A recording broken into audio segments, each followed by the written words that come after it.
magsursur nga ko na Ilocano, maggala sa Tagalog. Ito po si Bro Aram Divine Healing.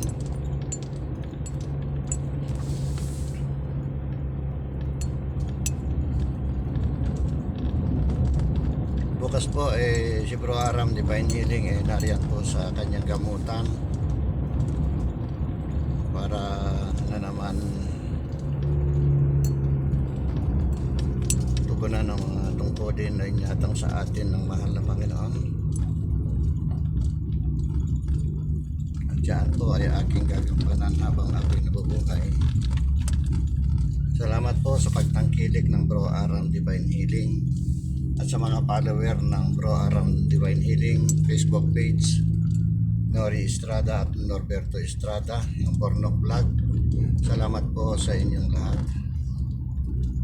At muli bumabati ako ng welcome 2026 na sana ay nasa mabuti tayong lahat ng kalagayan. Tulad ko, minsan before New Year sinabi ko na happy and sad.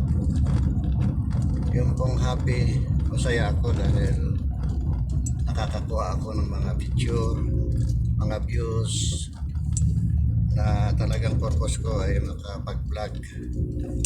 Yung sad naman po siyempre 2026 hindi maganda yung timing, pero at least iniwan ko na yung timing na yun. Iniwan ko na, hindi ko natataglayin ngayon 2026. Kaya maraming salamat sa Diyos at ito tayo okay pa naman at maganda naman ang kalusugan. Ako po ay nangangarap hindi lamang para sa akin, hindi sa deserve na pwedeng matulungan natin pagdating ng araw. Ang aking mga kasama na lagi sa mga biyaheng ito, o hindi ang Panginoong Ama nating nasa langit, liwanag, sila Bornok, Manong Florencio, sila Kuya Juanito, salamat at nandiyan sila. Ay ganyan lang talagang buhay. Patuloy tayong mangarap na sa mga bagay na hindi pagkakaintindihan, kalimutan na natin yan. Ang lahat ng tao ay nagkakamali, pero meron yung mga pagkakamali na talagang sinadya.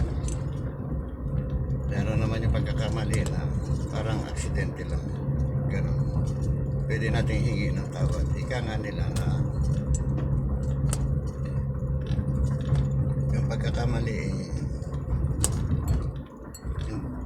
na ginawa ay hindi aksidente. Pagiging sinungaling, pagiging yan, ika nga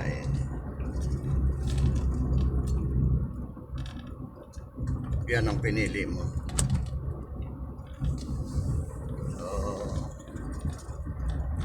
tayo mga kababayan at mga kapatid,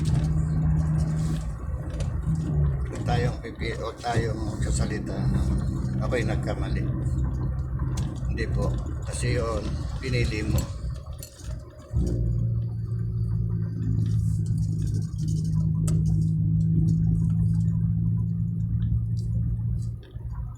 Hello.